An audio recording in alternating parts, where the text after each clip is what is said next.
Being multidimensional is a good thing.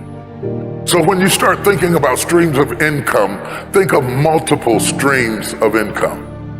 I wanted to preach. I'm called to preach. You know me from preaching. You know me from ministering the gospel. And I love what I do. But I had dreams for my children that were bigger than what I do. I did not want my children to have to fake being me in order to be successful. I wanted to create an entrepreneurial environment for them, and so I started investing in real estate, and I started building communities, and I'm getting ready to build more communities in America, and I'm looking for other places in the world where we can build these communities, these smart communities that are conducive to the future. You do not build your business on where you are or where you've been. You build your business on where you're going. So then, if you are building for the future, then you have to reimagine your strategy. I'm going to give you a couple of big words, big words, like strategy. This is how you're going to do it. You're going to do it through a strategy. I got here through a strategy. What is a strategy? A synchronized step-by-step plan from point A to point B. Your strategy is important.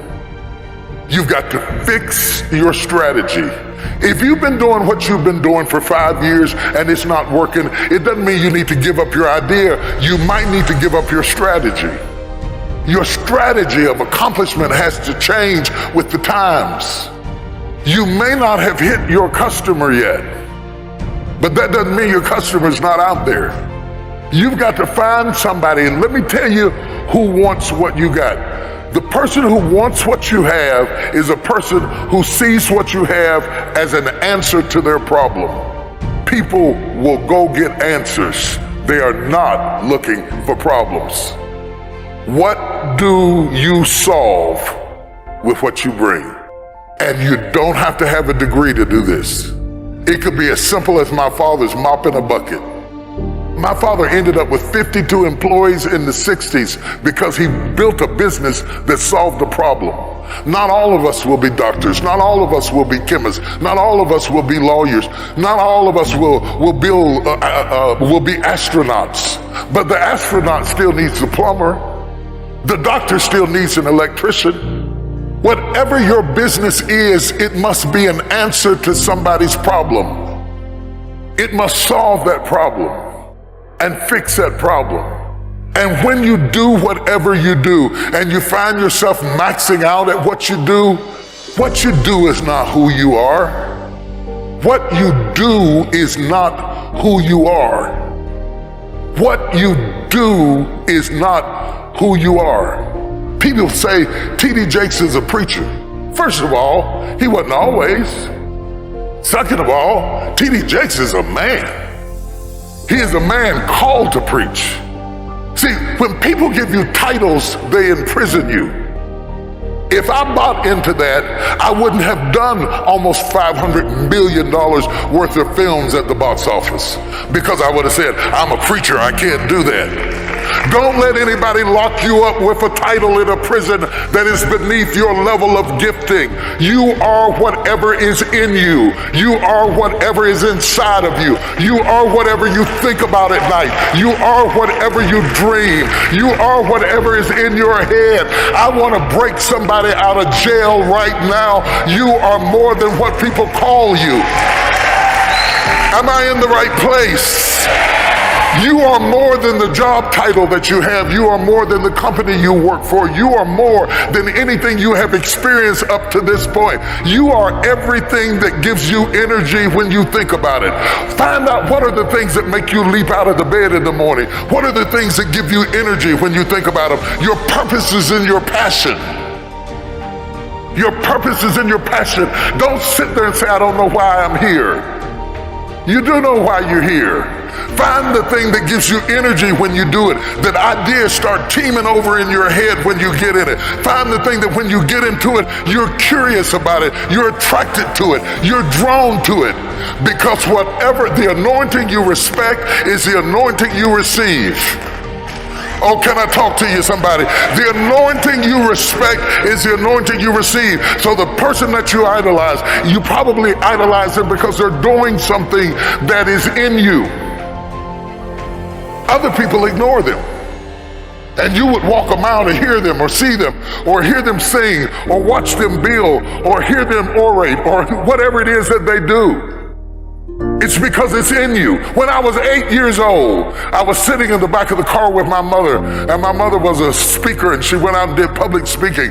And I was sitting in the back of the car. At 8 years old, I said, right now I'm going to hear you speak. And they called me Miss Jake's son. But the time will come, you'll come to hear me speak, and they'll call you Tom Jake's mother.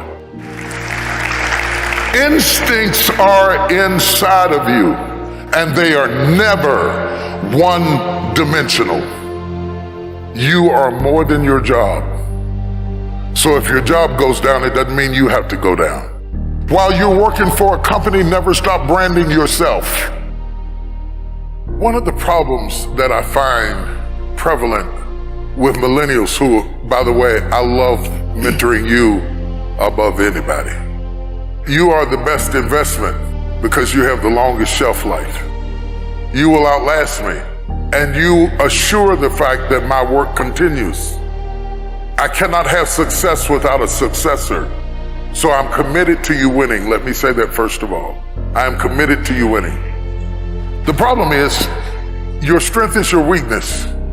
You were raised with technology, which is a great strength, but it's also a great weakness.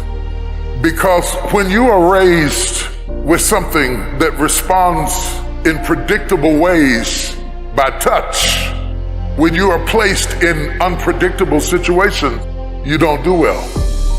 Because you expect people to respond like computers. They do not. People respond in unpredictable ways. And let me tell you something that you're gonna have to become more proficient in. Relationships. And relationships are not text. They're not tweets. They're communication. We are designed that we read more than language. I don't have to, like a minute ago, you were doing what you were doing. I didn't know what it meant, but I felt what it meant. So communication is more than speech. It's eye language, it's body language, it's voice inflection. All of those are tools. Because when you get ready to do business, people don't just do business with ideas, people do business with people. They do business with people. And you have to understand, in building that process, it is not like building a face page. There's work to it.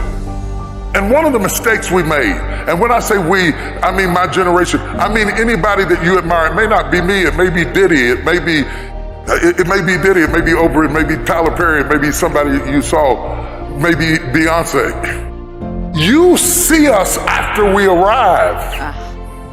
You didn't see us when we struggled. So when you decide, I'm gonna be like him, you're coming in at the end of the movie. You missed the days I couldn't feed my kids. You missed the day that I went out in the field and gathered apples to feed my kids, or used paper towels for diapers because I couldn't buy diapers. You came in later when you saw me on TV, and you want to leap over all of those no's to get to a yes. But it is the 400 no's that lady was talking about before the yes that makes you who you are. And when you get a no, you give up and say, this must not be it. That's not true. That woman got 399 no's before she got one yes.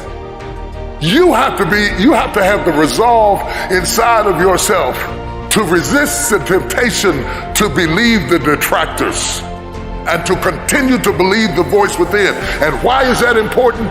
It is the strength you gain from your failures that make you strong enough to stand up to your success. If I wanted to really destroy you right now, real fast, real quick, I would give you my life right now, and all that goes with it, and all the 300 and so employees of my little company, I would give it all to you right now in a flash, and say, there, it's yours, take it. You know why that would be criminal? I didn't give you the struggle and the strife and the experience and the pain that created it. You wouldn't be able to handle it. You wouldn't be able to stand it. It would be murderous to win too soon. Let me go biblical on you. The reason the prodigal son ended up in the hog pen is not that he didn't get what was his, it was that he got what was his too soon. And there is something to be respected about process. The process, the little steps that make a mile. It is not the destination. It is the things you learn along the way. It is the people who beguiled you and tricked you that make you wiser. Wisdom is made out of the stupid things you did before you got it. Don't miss it. That process is invaluable to you getting there. Does that mean that you have to be my age before you get there? Absolutely not. But it does mean that you don't go from thinking a thought to producing an idea without pain, no more than a woman goes from having sex to getting up in the morning with a baby in her arms. The gestation period is critical. Gestation creates formation. They teach CEOs to always be interviewing. And when I learned that, every time I have lunch or eat with somebody or meet somebody at the bus stop or ride in the car with somebody, I'm always asking questions. They don't know, but I'm secretly interviewing them, seeing if they have a skill that I can use in our company or on our team, or they have some ability that would accentuate me. Because I always want to surround myself with people who are good at what I am not good at. I guarantee you, if I look into your phone is filled with names of people who do what you do. You gotta break out of the box of only hanging out with people who do what you do. Because if you only surround yourself with people who do what you do, inevitably they will compete with you. But if you surround yourself with people who are good at what you're not good at, they will complete you. Go from surrounding yourself with people who compete with you to surrounding yourself with people who complete you. So the lawyer needs to hang out with the doctor, and the doctor needs to hang out with the dentist, and the CEO needs to hang out with the preacher, because I always get excited when I have a friend that doesn't do what I do. When I have a friend who does what I do, I have to put up with these little snide remarks, little funny little halfway compliments where they're a little bit of a hater, but they're not really a hater, but they're sort of a hater. Does anybody know what I'm talking about? Where they give you these little halfway compliments that you don't know how to take, and you sort of give them a half grin, and you walk away wondering, what did they mean by that?